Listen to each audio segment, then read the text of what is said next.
Olá, boa tarde para você de casa que nos acompanha. Seja muito bem-vindo a essa edição. Estamos ao vivo, agora 1h02 pelo horário de Brasília. Mais uma semana abençoada aí para todos nós. A partir de agora, você confere as principais notícias desta segunda-feira. Vamos então aos destaques do dia. Analistas do mercado financeiro reduzem a previsão para a inflação deste ano. Milhares de pessoas se reúnem nas ruas de Londres para assistir o funeral da Rainha Elizabeth II. E você vai ver também, Teatro Municipal de São Paulo está fazendo aniversário. São 111 anos de muita história. Tudo isso e muito mais você confere a partir de agora. Damos início a essa edição falando de economia. Os analistas do mercado financeiro reduziram a previsão para a inflação deste ano. Também foi mantida a estimativa para os juros em 13,75% ao fim deste ano. Os analistas ouvidos semanalmente no Boletim Focus pelo Banco Central voltaram a reduzir suas projeções para o índice de preços ao consumidor amplo deste ano e de 2023. Com a expectativa de uma nova deflação também em setembro, os especialistas agora esperam uma alta de preços de 6% no final deste ano, abaixo do previsto na pesquisa anterior. Para 2023, as expectativas também foram reduzidas. Para o Produto Interno Bruto, os analistas acreditam agora em um crescimento neste ano, em comparação com a semana anterior. Para o ano que vem, a previsão foi mantida em alta de 0,5%. Em semana de decisão do Copom do Banco Central sobre os rumos dos juros, os analistas do mercado mantiveram a expectativa de encerramento da taxa básica em 2022 no atual patamar, de 13,75%. Para 2023, as expectativas também ficaram congeladas em 11,25%. E ainda falando de economia, o Copom faz nesta semana a sexta reunião do ano para decidir como fica a taxa de juros. As expectativas se dividem entre manutenção e elevação da Selic. O Comitê de Política Monetária do Banco Central faz reunião mais uma vez para definir o destino da taxa de juros básicos da economia brasileira. O Copom está dividido entre manter a taxa em 13,75% ao ano ou fazer uma nova elevação para 14% ao ano. Após a última reunião no início de agosto, o Copom informou que os riscos de que a inflação fique acima das expectativas em prazos mais longos fez com que o BC optasse por não encerrar o ciclo de alta da Selic na ocasião. Mas informou que o Copom deve reduzir o ritmo de altas, elevando a taxa em 0,25 ponto. De lá para cá, o registro de duas deflações seguidas, em julho e em agosto, aumentou as expectativas de que o BC encerre o ciclo de alta. A queda dos preços de energia e dos combustíveis fez a inflação oficial ficar abaixo de 10% nos 12 meses terminados em agosto. A Selic é o principal instrumento do BC para controlar a inflação. A Petrobras anunciou agora há pouco a redução de 5,8% no preço do diesel vendido às distribuidoras. A redução começa a valer nesta terça-feira. Com a queda, o preço médio de venda de diesel da Petrobras para as distribuidoras passa de R$ 5,19 para R$ 4,89, uma redução aí de 30 centavos por litro. A última redução havia sido em 12 de agosto. No ano, o diesel ainda acumula alta de 46%. Mais de 20 milhões de famílias começam a receber hoje o Auxílio Brasil de R$ 600. Foram incluídas mais 450 mil pessoas no programa nesse mês. O Ministério da Cidadania informou que outras 450 mil famílias foram incluídas no programa de transferência de renda de R$ 600 neste mês. E o repasse total passou para quase 12 bilhões e meio de reais. Entre os beneficiários, 82% são de famílias, ou quase 17 dos cerca de 20 milhões que recebem o benefício, a responsável é uma mulher. O calendário de pagamento começa para os beneficiários com o número de inscrição social UNIS de final 1. O cronograma escalonado de repasses segue até o dia 30 de setembro para as famílias com UNIS 0. O valor pode ser movimentado pelo aplicativo Caixa Tem, sem a necessidade de ir até uma agência para realizar o saque. Pelo app, é possível realizar compras em supermercados, padarias, farmácias e outros estabelecimentos. Os beneficiários também podem realizar o pagamento de contas de água, luz, telefone, gás e boletos em geral pelo próprio aplicativo. Quem recebe o pagamento por meio de cartão pode manter o saque pelos terminais de autoatendimento, unidades lotéricas e correspondentes e também pelas agências da Caixa. E olha só, a consulta ao quinto e último lote de restituições do Imposto de Renda 2022 deve começar na sexta-feira, dia 23. O pagamento será feito em 30 de setembro e o dinheiro será acreditado na conta informada pelo contribuinte. E para saber se o seu pagamento será liberado nesse lote, você deve aí acessar o site da Receita Federal e informar o número do CPF e também a data de nascimento. Agora mudamos para a saúde. O governo federal vai disponibilizar a vacina da Pfizer para crianças menores após a aprovação da Anvisa. O imunizante deve ser usado para proteger crianças de 6 meses a 4 anos de idade contra a Covid-19. O Ministério da Saúde informou que vai disponibilizar a vacina contra a Covid-19 da Pfizer para crianças entre 6 meses e 4 anos, após a aprovação da recomendação do imunizante pela área técnica da pasta. A Anvisa aprovou o uso e as doses já foram incluídas no Plano Nacional de Vacinação contra a Covid-19. A autorização da Agência Nacional de Vigilância Sanitária veio após uma análise de dados e estudos clínicos conduzidos pelo laboratório. Segundo a equipe técnica da Anvisa, as informações avaliadas indicam que o imunizante é seguro e eficaz também para crianças entre 6 meses e 4 anos de idade. A agência esclareceu que para crianças nessa faixa etária, a dosagem e composição são diferentes das utilizadas para as faixas etárias previamente aprovadas. A formulação da vacina autorizada deve ser aplicada em 3 doses de 0,2 mililitro.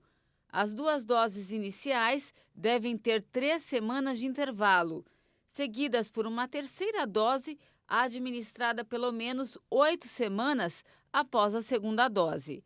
Para bebês e crianças menores, o frasco tem a tampa na cor vinho, facilitando a identificação pelas equipes de vacinação e pelos pais e cuidadores que vão levar os pequenos para serem vacinados. A Anvisa também afirmou que a vacina tem 12 meses de validade, quando armazenada a temperatura entre 90 e 60 graus Celsius negativos. E olha, o Instituto Butantan entregou hoje 1 milhão de doses da vacina Coronavac ao Ministério da Saúde para a vacinação de crianças de 3 a 4 anos. Ainda nesse mês, mais 2,5 milhões de doses devem estar à disposição da pasta. O Programa Nacional de Imunizantes do Ministério da Saúde recebe doses da Coronavac para vacinação de crianças de 3 e 4 anos contra a Covid-19 no país. A produção da vacina, que estava paralisada desde o início do ano, foi retomada no final de agosto, após a chegada de um lote do IFA, o ingrediente farmacêutico ativo. Importado da farmacêutica chinesa Sinovac, a quantidade que veio para o Brasil é suficiente para 6,5 milhões de doses do imunizante. Apesar disso, o Ministério da Saúde efetuou a compra de somente 1 milhão de doses. Segundo o Butantan, além do lote de imunizantes entregue nesta segunda-feira, mais 2,5 milhões de doses vão estar disponíveis para aquisição ainda neste mês. E agora a gente fala do tempo. No Distrito Federal, o final de semana foi marcado por muita chuva e ventanias. A região passava aí por uma estiagem de mais de 4 meses e agora a expectativa é de que as chuvas dos próximos dias ajudem a melhorar a qualidade do ar na região. Vamos ver como está o tempo por lá nesse momento? Olha, essas são imagens de Brasília, podemos ver bem lá no fundo a esplanada dos ministérios na capital. O tempo nesse momento segue quente e bem abafado, com máxima de 24 graus. O céu permanece encoberto e por isso tem previsão de mais pancadas de chuva para hoje. Agora vamos lá para Goiânia. Você vê aí na sua tela que o tempo segue firme por enquanto e a cidade registra nesse momento 32 graus. Apesar do calorão que a cidade está enfrentando, tem previsão de chuva forte para hoje no finalzinho da tarde. Isso é bom para refrescar um pouquinho, não é mesmo? E antes de finalizar, vamos ver como está o tempo aqui em São Paulo com a câmera 10. Olha, o dia segue lindo, com sol e sem muitas nuvens. A cidade registra aí nesse momento uns 23 graus, com expectativa de até 26. Os ventos por aqui ainda seguem bem gelados e, apesar do sol, muita gente segue agasalhada aqui na capital paulista. Agora nós vamos para um rápido intervalo e você vai ver a seguir. Milhares de pessoas se despedem da Rainha Elizabeth II antes do enterro. E ainda, Teatro Municipal de São Paulo está fazendo aniversário. São 111 anos de muita história. Não saia daí, nós voltamos já já.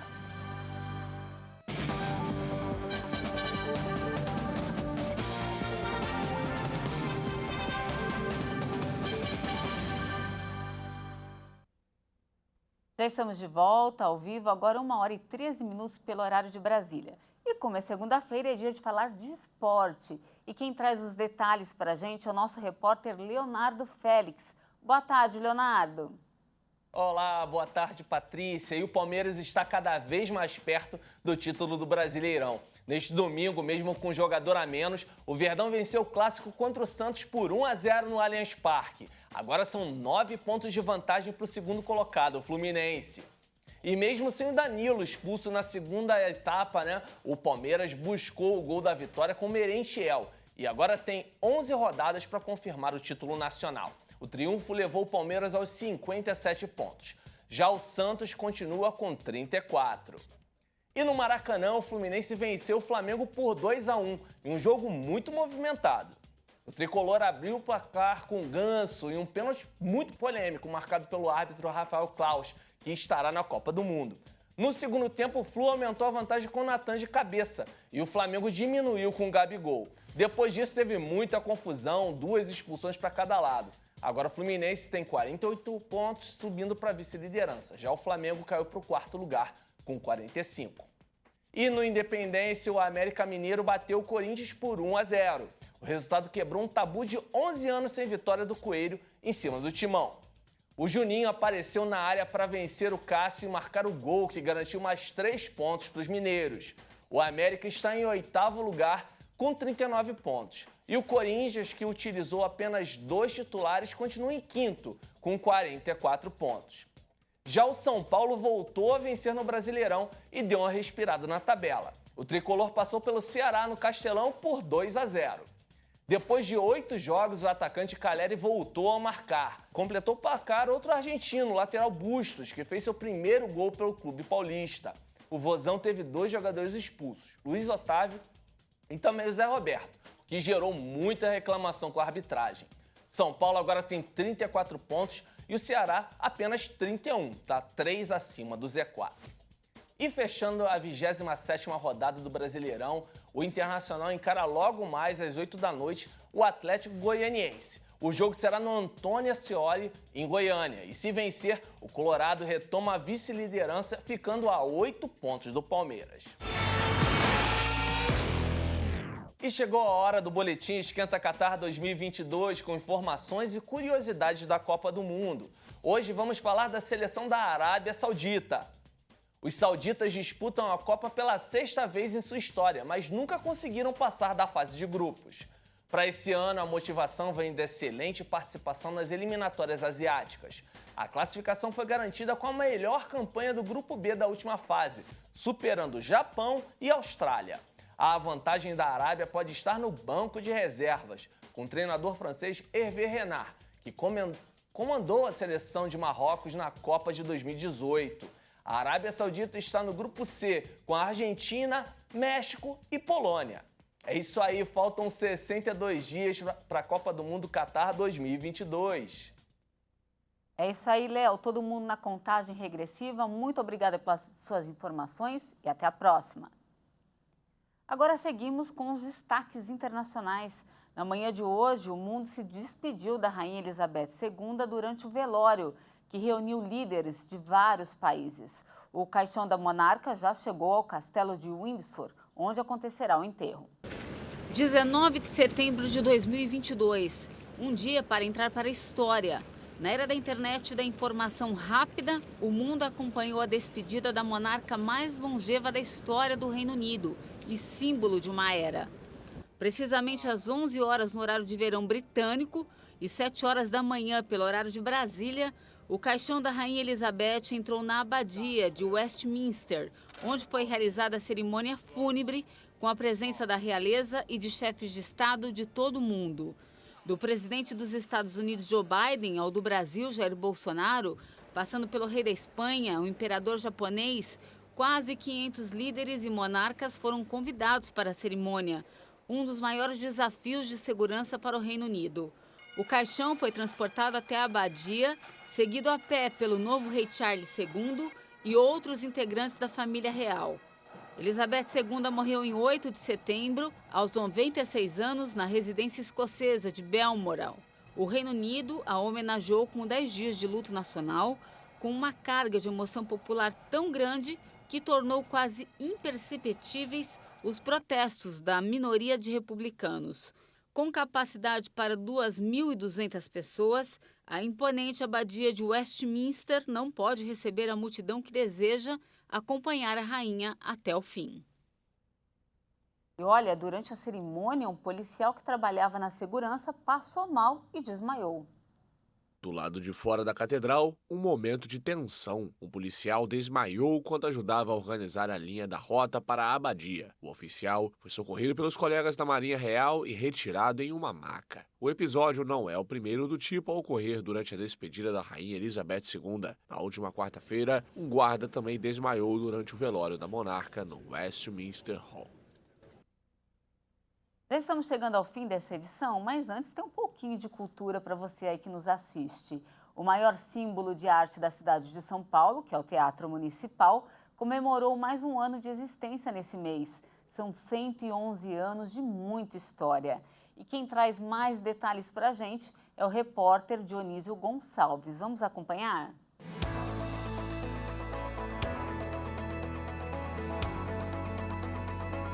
O Railson de Souza, que é servidor público, quando soube do aniversário, não perdeu tempo e veio logo conferir as atrações.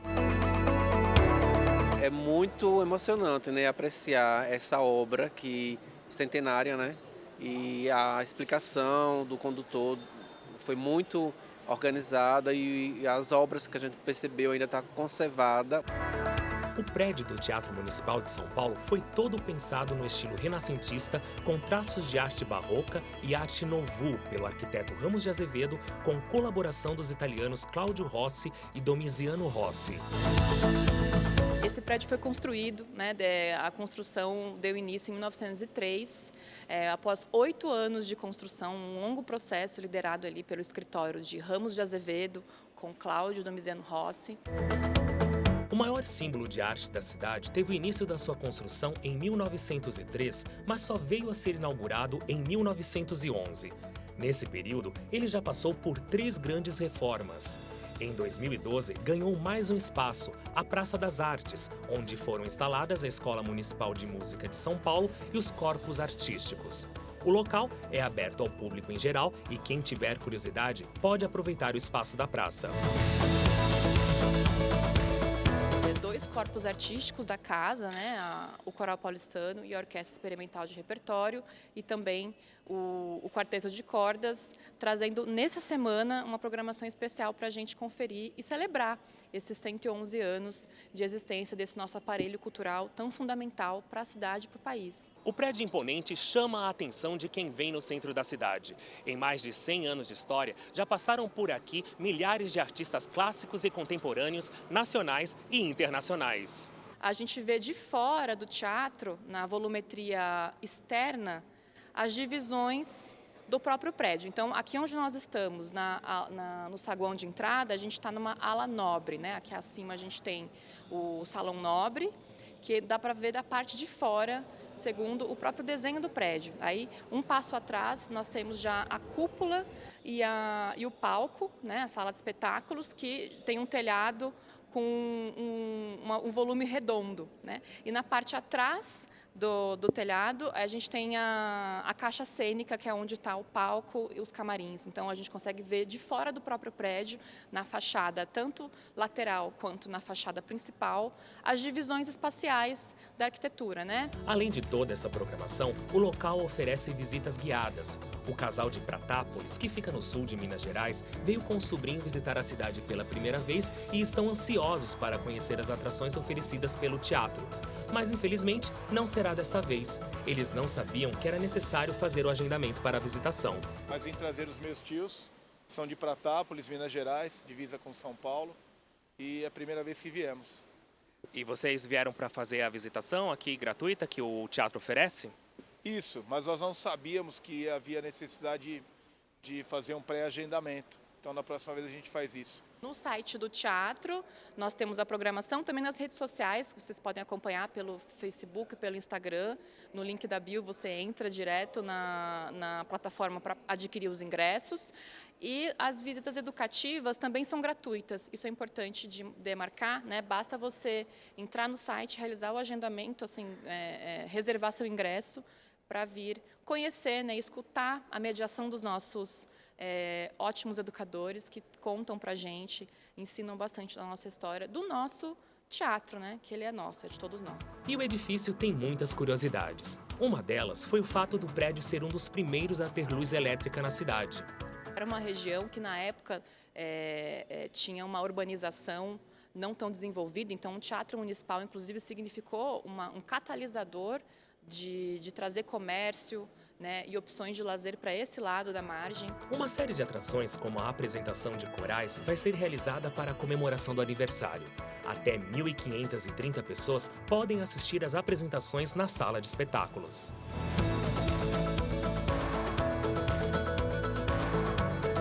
Deixar um convite para todos nós, para vocês, para mim também, que sou público, né, entender que nós temos aqui uma programação muito diversa, né, que vai desde ópera, né, uma casa de ópera, o teatro, mas temos concertos, temos espetáculos de dança, de teatro, e dentre muitas outras linguagens artísticas, né, a programação ela é acessível, temos muitos espetáculos gratuitos ou com preços populares, né, a partir de R$10, R$20.